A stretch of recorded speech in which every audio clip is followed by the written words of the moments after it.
नमस्कार. मी ॲडव्होकेट स्नेहा दीक्षित नवीन व्हिडिओमध्ये आपणा सर्वांचं स्वागत करते. आज आपण म्हणतो की महिला कुठेतरी फार असुरक्षित आहेत बाहेरच्या समाजामध्ये. आज तुम्हाला मी गोष्ट सांगणार आहे. माझ्याकडे जे 4 क्लायंट्स आहेत, जे हजबंड आहेत, त्यांच्या बायकांच्या मानसिकतेची. कळत नाही की त्यांची मानसिकता काय आहे ती.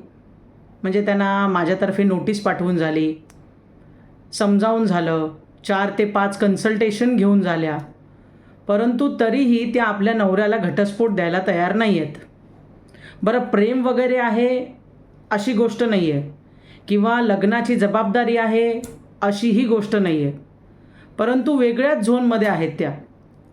प्रत्येकाची बॅकग्राऊंड जेव्हा मी आज चेक करते तेव्हा असं आहे की ठीक आहे, सासूची पीडा आहे, ते तर 100पैकी मला असं वाटतं 95 घरांमधली तक्रार आहे.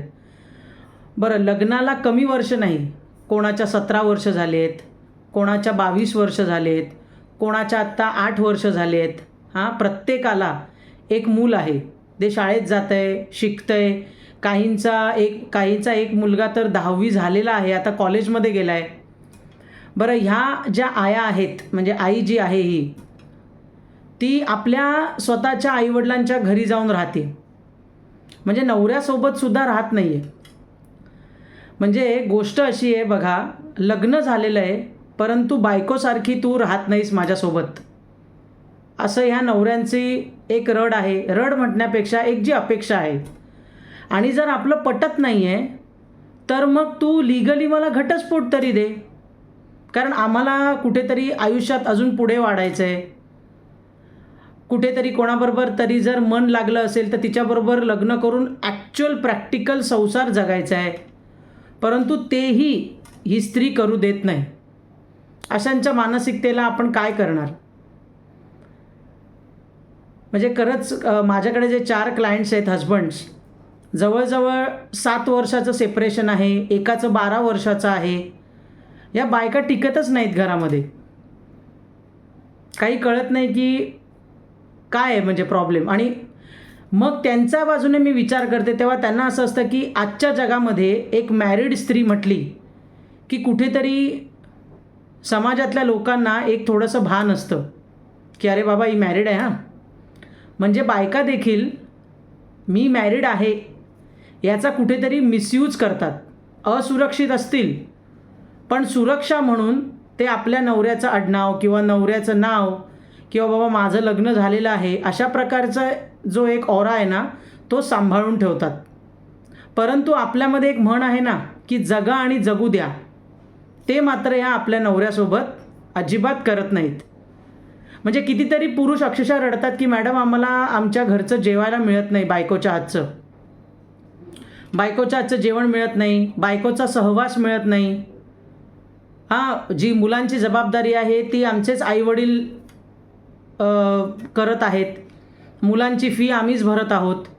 ती तिथे नोकरी करते परंतु कसलंही पैशांचं कॉन्ट्रीब्युशन देत नाही, मुलाला किंवा मुलीला भेटायला येत नाही. म्हणजे कसलाच संबंध नाही, जबाबदारी नाही. मग अशा संसाराचं काय लोणचं घालू का? माझं हेच म्हणणं आहे.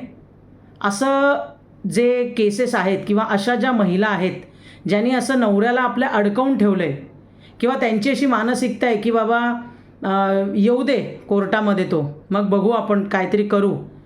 ही जी वृत्ती आहे ना, ती कुठेतरी चुकीची डेव्हलप होते महिलांची.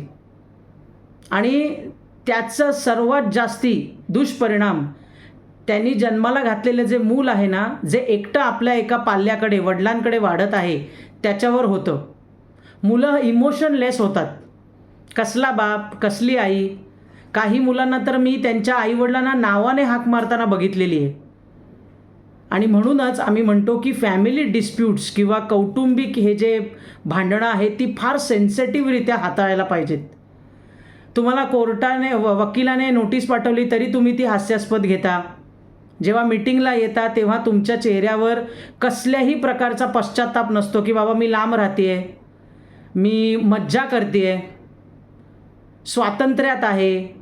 परंतु एक लग्नगाठ इथे बांधलेली आहे आणि मी त्या नवऱ्याला सोडत देखील नाही आहे.